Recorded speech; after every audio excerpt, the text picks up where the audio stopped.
Fetal neuromyelitis.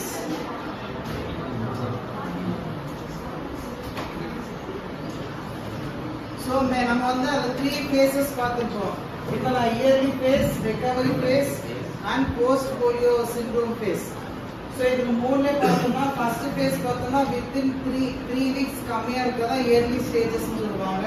So அந்த ஸ்டேஜ்ல வந்து போலியோ வந்திருக்குன்னா paralysis symptoms பார்க்கலாம்.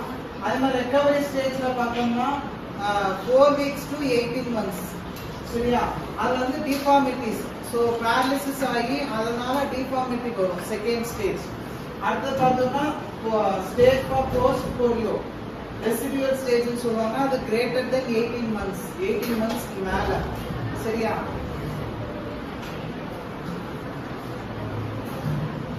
So என்னென்ன ட்ரீட்மென்ட் நம்ம கொடுக்கலாம்னு பார்க்கலாம். So first பார்த்தோம்னா இயர்லி ஸ்டேஜ் பார்த்தோம்னா first என்ன ட்ரீட்மென்ட் கொடுக்குறாங்க இன்ட்ராமஸ்குலர் இன்ஜெக்ஷன் வந்து இந்த ஸ்டேஜ்ல வந்து கொடுப்பாங்க. ஏன்னா இங்க சிவியர் ஆகாம இருக்கிறதுக்காண்டி இன்ட்ராமஸ்குலர் இன்ஜெக்ஷன் கொடுப்பாங்க.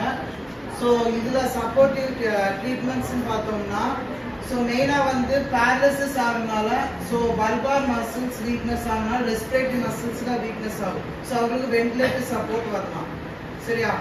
ஃபர்ஸ்ட் வந்து பேரலிசிஸ் ஆகுனாலே ஸோ பல்பார் இன்வால்மெண்ட் இருந்துச்சுன்னா அவங்களுக்கு வந்து ரெஸ்பிரேட்டரி ப்ராப்ளம்ஸ் வரலாம். ஸோ ஏன்னா ரெஸ்பிரேட்டரி மசில் வீக்னஸ் ஆகுறதுனால அவங்களுக்கு வென்டிலேட்டரி சப்போர்ட் தேவைப்படும். ஸோ அடுத்த பார்த்தோம்னா அதே மாதிரி பெயின் மேனேஜ்மெண்ட். ஸோ இயர்லி ஸ்டேஜஸ்ல அவங்களுக்கு வந்து ஒரு பேரலிசிஸ் ஆகுனால ஜாயிண்ட் பெயின்லாம் மோஸ்ட்லி வரும், மசில் பெயின் வரும். ஸோ அந்த மாதிரி இருக்கும்போது warm and moist pack application கொடுக்கலாம். அதே மாதிரி டிஃபார்மிட்டி மேனேஜ்மெண்ட். ஸோ டிஃபார்மிட்டி வராமல் இருக்கிறதுக்காண்டி நம்ம வந்து ஸ்ப்ளிண்ட் அப்ளிகேஷன்ஸ் ஜாயிண்ட் வந்து இம்மொபிலைசேஷன் ஆகாமல் அதாவது ஸ்ட்ரெச்டு பொசிஷன் ஸோ மசிலாக கண்ட்ராக்சர் ஆகாமல் இருக்கிறதுக்காண்டி டிஃபார்மிட்டி போகாமல் இருக்கிறதுக்காண்டி ஸ்ப்ளிண்ட் ஆர் பிரேசஸ் வந்து அப்ளை பண்ணுவோம். ஸோ இது பார்த்தோம்னா ஸோ அவங்களுக்கு ஈஸியாக யூஸ் பண்ணுறது. அதே மாதிரி கோர் மசில் ஸ்ட்ரென்தனிங் பண்ணுறதுக்காண்டி நம்ம தெரபியூட்டிக் பால் வச்சு நம்ம எக்ஸசைஸ் பண்ணலாம். ஸோ அடுத்த செகண்ட் ஸ்டேஜ் பார்த்தோம்னா ரெக்கவரி ஸ்டேஜ். ஸோ ரெக்கவரி ஸ்டேஜில் பார்த்தோம்னா ஸோ இந்த ஸ்டேஜில் வந்து பேஷண்ட் வந்து டிஃபார்மிட்டி போயிடுவாங்க. ஸோ பேரலிசிஸ்லேருந்து அடுத்த டிஃபார்மிட்டி போவாங்க. ஸோ டிஃபார்மிட்டி நம்ம பார்க்கலாம். ஸோ அதனால் டிஃபார்மிட்டி கரெக்ஷன் பண்ணுறதுக்காண்டி நம்ம ப்ராப்பர் ஸ்ப்ளிண்ட்லாம் வந்து அப்ளை பண்ணலாம் லோவர்லேயும் அப்பர்லேயும்.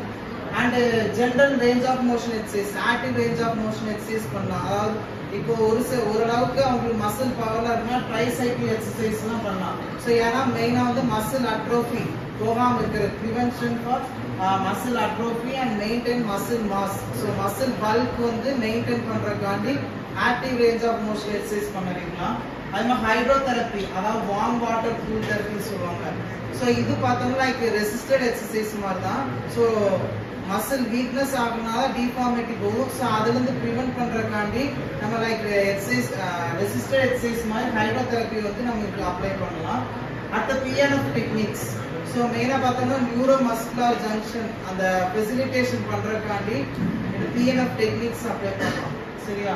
அடுத்த ஆர்த்தோட்டிக் சப்போர்ட்ஸ். ஸோ இப்போ வந்து டிஃபார்மிட்டி பேஷண்ட் போகாமல் இருக்கும். இது ஒரு சில பேர் டிஃபார்மிட்டி போயிட்டாங்கன்னா அவங்களுக்கு வந்து ஆர்த்தோட்டிக் லைக் ஸ்ப்ளிண்ட்லாம் அதை அப்ளை பண்ணி அதாவது ஏஎஃப்ஓ ஆங்கிள் ஃபுட் ஆர்த்தோசிஸ் இந்த மாதிரி ஆர்த்தோசிஸ்லாம் அப்ளை பண்ணி அவங்க வந்து நடக்க வைக்கிறதுக்காண்டி அசிஸ்டட் டிவைஸ். ஸோ அவங்களுக்கு வந்து நடக்க வைக்கிறதுக்காண்டி ஹெல்ப் பண்ணலாம். அதே மாதிரி வாக்கர்ஸும் நம்ம அப்ளை பண்ணி அவங்கள ஃபங்க்ஷனலாக இம்ப்ரூவ்மெண்ட் பண்ணுறதுக்காண்டி அதெல்லாம் பண்ணுவோம். ஸோ அந்த premature weight bearing should be avoid. ஸோ சின்ன குழந்தைகளுக்கு வந்து வெயிட் பேரிங் எக்ஸசைஸ் வந்து நம்ம கொடுக்கக்கூடாது. ஏன்னா அவங்க போன் வந்து க்ரோத் ஆகும். ஸோ அது க்ரோத் ஆகாமல் தடுக்காமல் இருக்கும். க்ரோத் ஆகாமல் அந்த எந்த பிரச்சனையும் வராமல் இருக்கிறதுக்காண்டி நம்ம வெயிட் பேர் எக்ஸசைஸ்லாம் நம்ம எதுவும் கொடுக்கக்கூடாது. அதே மாதிரி regular checkup and physiotherapy management கண்டிப்பாக கொடுக்கணும். அதே மாதிரி 6 months to 1 year மேலே போயிடுச்சுன்னா அவங்க ரெசிஸ்டட் எக்ஸசைஸ்லாம் அப்ளை பண்ணலாம். சரியா? ஸோ ஹைட்ரோதெரப்பி பார்த்தோம்னா ரெசிஸ்டட் எக்ஸசைஸும் சொல்லலாம், இன்னொன்று ஆக்டிவ் அசிஸ்டட் எக்ஸசைஸும் சொல்லலாம். அடுத்தது ரெசிஸ்டட் எக்ஸசைஸ் பார்த்தோம்னா வெயிட் கப் இல்லைன்னா தெராபேன் இந்த மாதிரி அப்ளை பண்ணுறது. ஃபர்ஸ்ட் கொஞ்சம் வெயிட் போட்டு அவங்களை ட்ரெயின் பண்ணுறது, அப்புறம் கொஞ்ச நாள் கழிச்சு இன்னும் ப்ரோக்ரஸா வெயிட் வந்து ரெசிஸ்டர் எக்ஸசைஸ் வந்து நம்ம இம்ப்ரூவ் பண்ணிக்கலாம். அதே மாதிரி ட்ரைசைக்கிள் அதாவது பைசைக்கிள் ட்ரைனிங்ல வந்து ரெசிஸ்டர் எக்ஸசைஸ் நம்ம கொடுக்கலாம். அதே மாதிரி ஏரோபிக் எக்ஸசைஸ் வந்து இந்த பேஷண்ட் வந்து அப்ளை பண்ணலாம்.